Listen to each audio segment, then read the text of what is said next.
Ok. Donc, je salue comme ça tout le monde et je salue tous les internautes, je salue le peuple de la résistance, je salue les Camerounais et je salue le peuple africain. Je salue l'Afrique tout entière et je salue particulièrement le peuple malien et surtout l'armée malienne. Très important. Donc, vous allez nous faire le plaisir de partager massivement, de partager rapidement ce live. Cette courte intervention, elle est très rapide. Elle ne sera pas longue. En fait, je salue tout le monde et je salue tous ceux qui sont en train de se joindre à nous. Nous allons rapidement, en quelques minutes, je vais vous montrer pourquoi est-ce qu'il y a eu nécessité, voire urgence de ce deuxième putsch au Mali. Pourquoi est-ce qu'il faut rétablir l'ordre de manière simple et plausible. Vous savez, partagez massivement et en 5 minutes, nous allons avoir une allocution qui ne durera pas 20 minutes. Elle ne prendra pas 20 minutes, mais elle aura pour but d'éclairer votre lanterne sur la situation précise et réelle au Mali. Et dans un deuxième pan de voile, nous allons jeter les fondamentaux de la lutte de résistance camerounaise en diaspora. C'est fini la récréation, je le dis toujours. Moi-même, je reprends le bâton de commandement et j'entre dans ma peau de conquérant. C'est fini. Je suis resté un peu en retrait pendant très longtemps pour une analyse scientifique de la lutte, pour une analyse intellectuelle de la lutte. Maintenant, je reprends le bâton de Pérélin. Là où il faudra frapper, je vais frapper, mais cette fois-ci, dur. Je dis très dur. Je ne vais plus passer par 4 chemins pour me remettre de l'ordre dans la lutte de résistance en diaspora. J'ai laissé un peu et j'ai vu naître de partout des vermines qui sont en train de nous empoisonner le combat en utilisant des stratagèmes qu'on le leur connaît. Mais c'est fini. Je mets fin à ça. Et je déclare la guerre à quiconque oserait s'en prendre à la lutte de révolution camerounaise. Cette lutte est née, et nous le savons tous comment. Et je le dis toujours, c'est comme mon bébé. Nous la conduirons jusqu'au bout. Personne ne se mettra au travers de la lutte. Partagez massivement en 2 minutes, et puis nous dégageons les hostilités. On a 2 minutes. 2 minutes rapidement pour partager le live. Et nous allons lancer les hostilités. C'est très important. L'intervention d'aujourd'hui se veut capitale. Elle se veut capitale sur 2 plans. Premièrement, je vais souffler que je partage rapidement sur ma page. Moi-même là. Parce que là,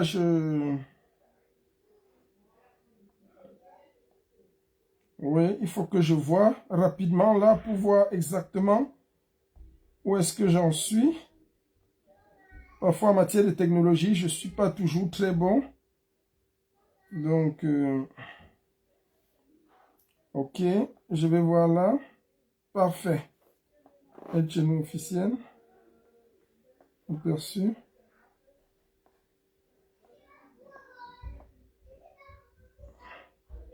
Oui, j'étais en train de le dire tantôt.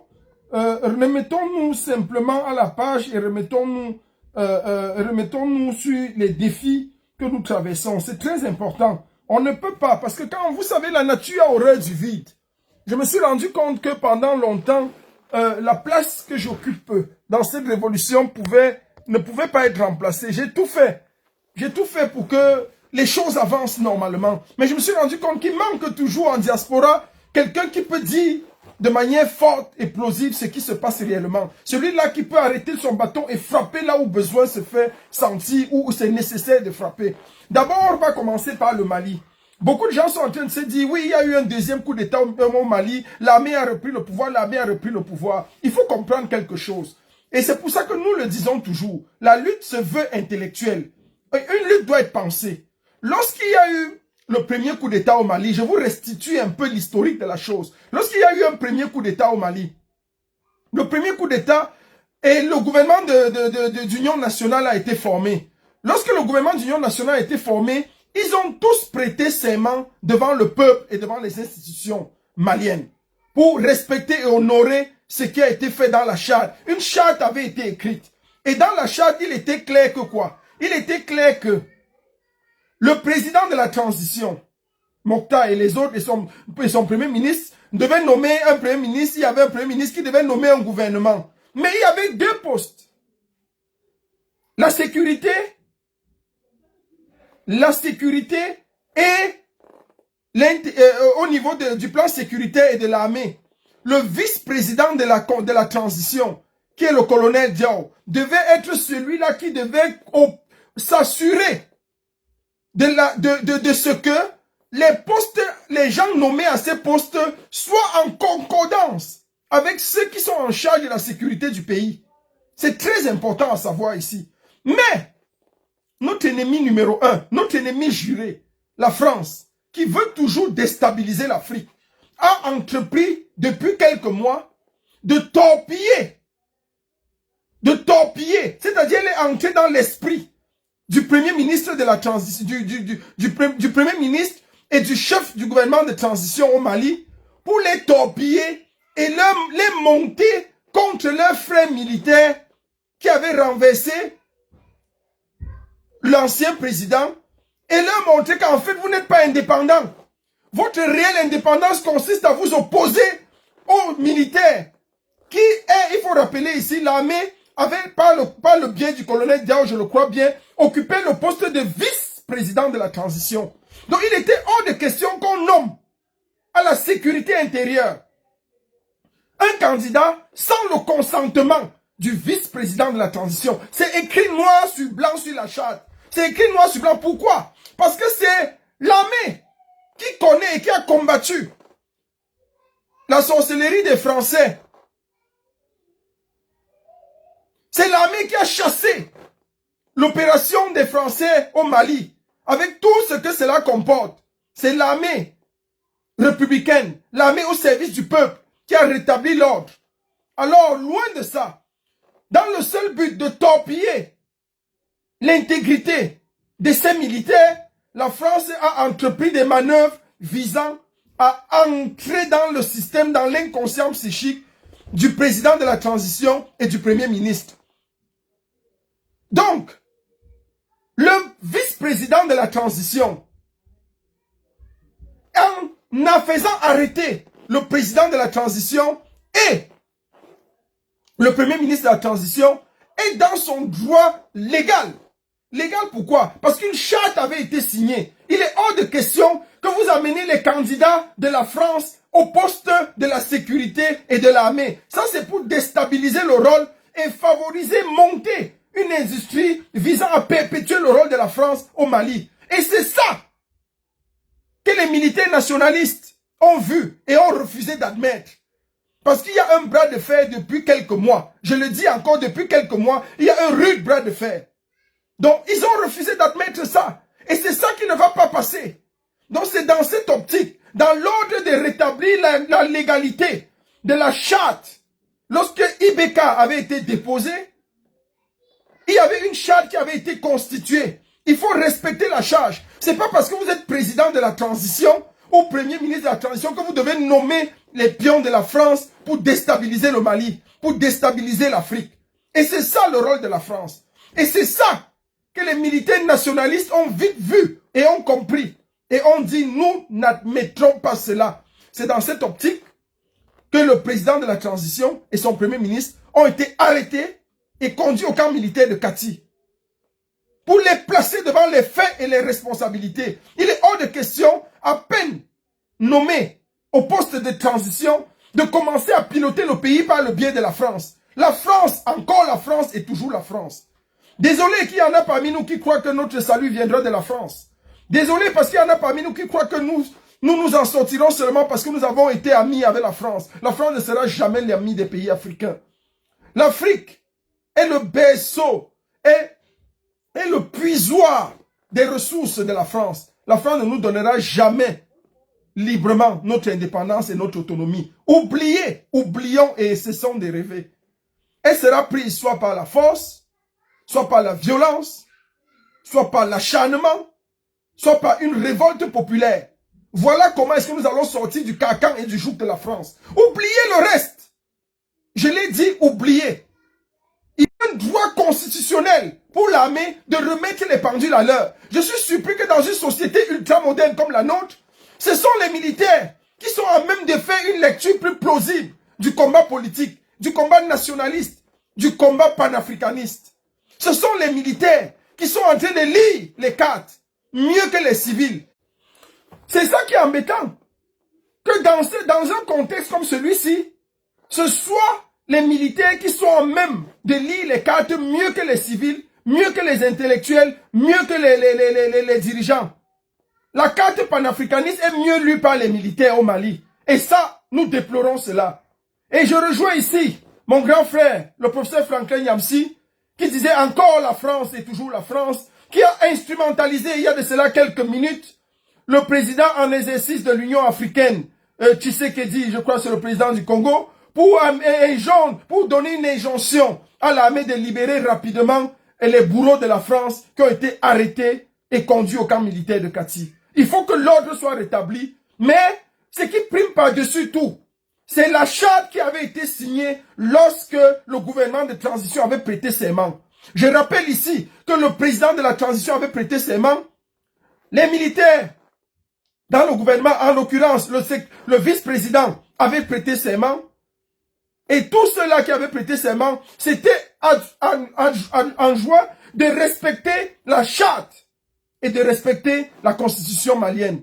Alors que c'est n'importe quoi. Nous n'allons pas toujours être au service des médias.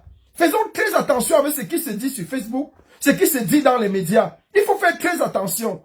Chaque fois que vous lisez une information, que ce soit sur Facebook, ou sur WhatsApp, ou sur n'importe quoi, ayez une approche critique. L'approche critique, c'est le rudiment de l'intellectualisme. C'est la base première même d'un intellectuel, de celui qui se veut comprendre. Et si ce n'était pas vrai? Passez chaque information au crible de la critique. Quelle est la part de vérité de cette information? Quelle est la part de mensonge? Faites très attention.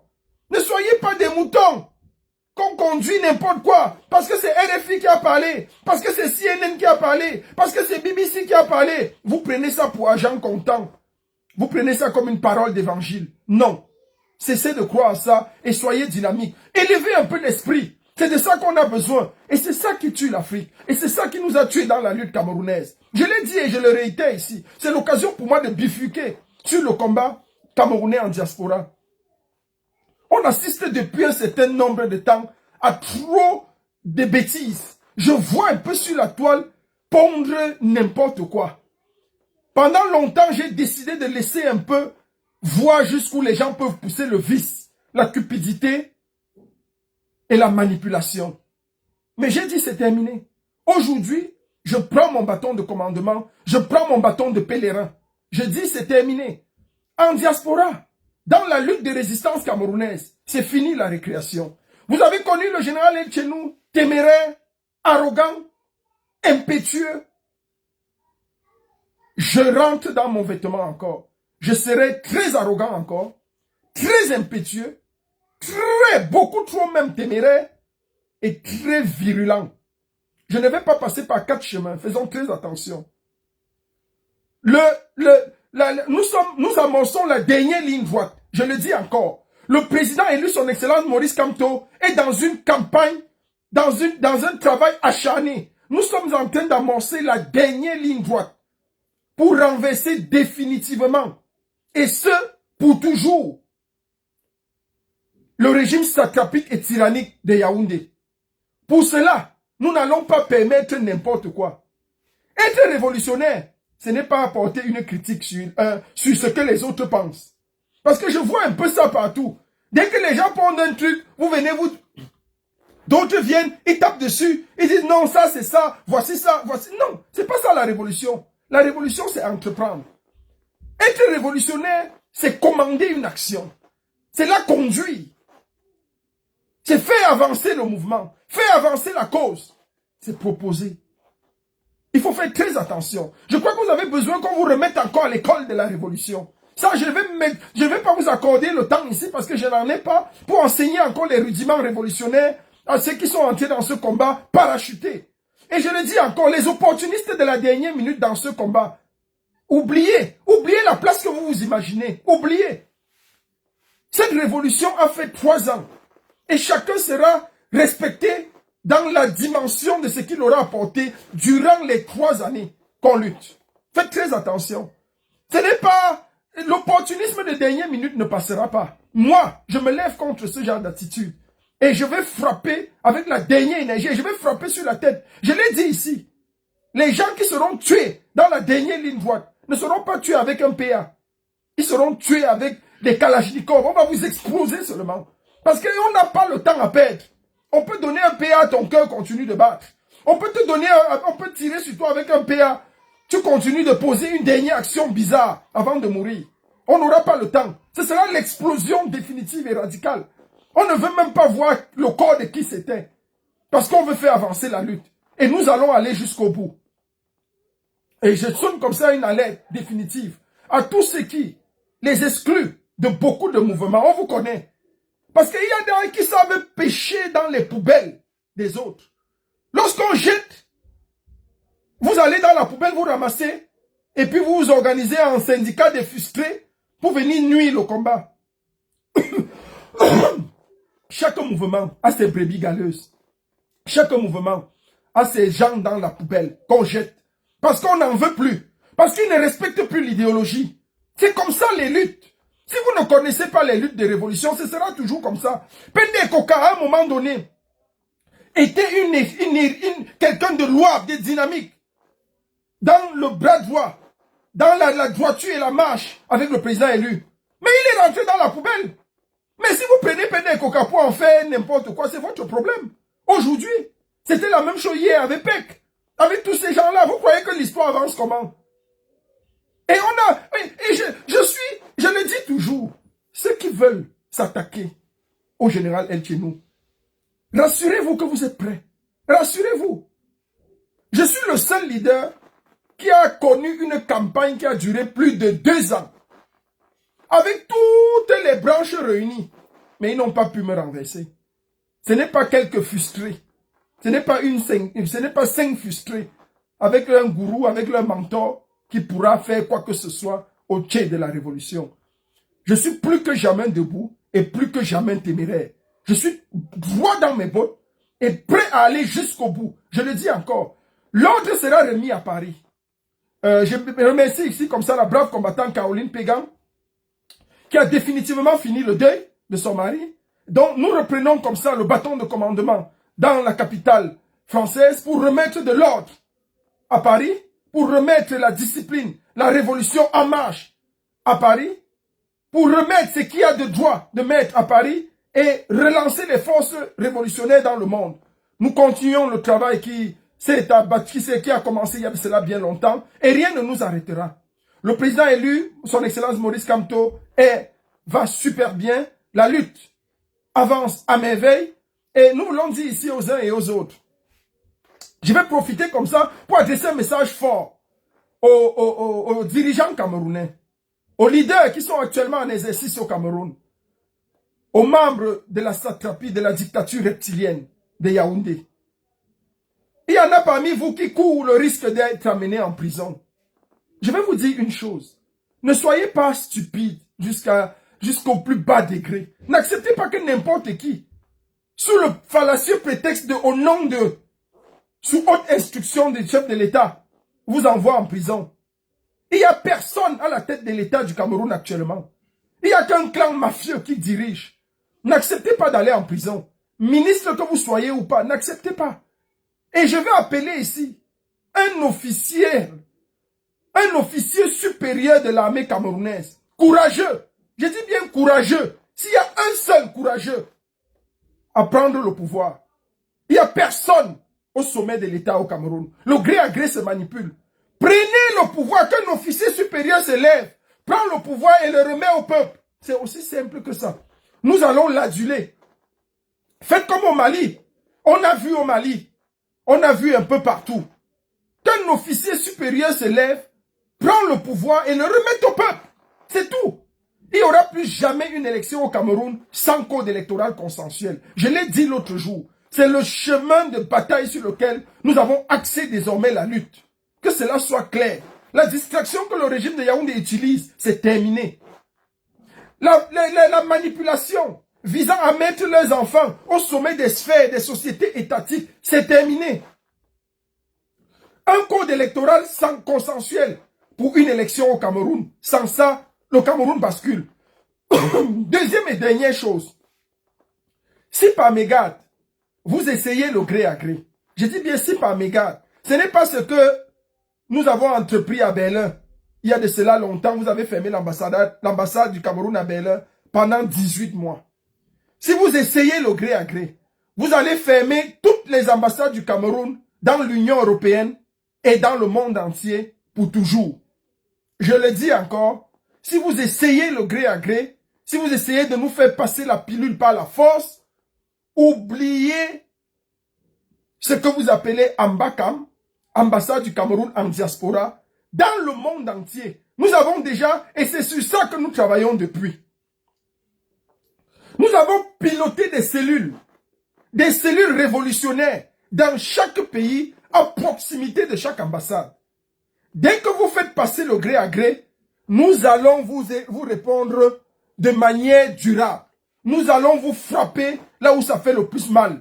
Et vous allez gérer le gré à gré au 237 avec zéro possibilité de voir l'Occident, de voir l'étranger, de bouger, de voyager et d'être reconnu par qui que ce soit. Nous sommes prêts à en découdre définitivement avec vous. Si vous êtes malin, si vous êtes sage, faites passer le code électoral consensuel.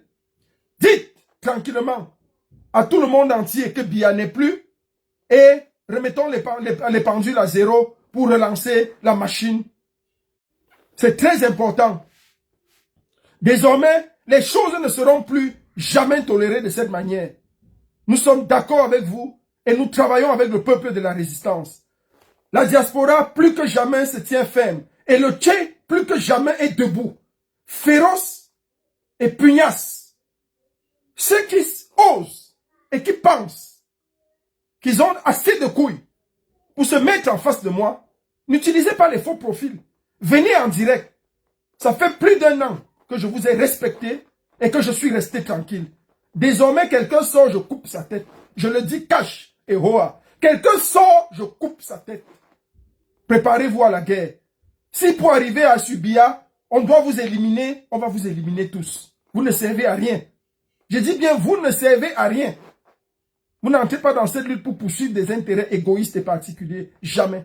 La lutte, c'est la lutte pour la libération du 237. Uniquement. Vive la révolution camerounaise. Vive le Cameroun tout entier. Vive les forces de la diaspora révolutionnaire. Vive le mouvement corps. Vive le général El Tchenou, commandant suprême des forces de la révolution. Vive le Cameroun. Vive son excellence, le leader incontesté et incontestable, incontourné, incontournable, son excellence Maurice Kamto, leader de la lutte de résistance en diaspora et au 237. Merci.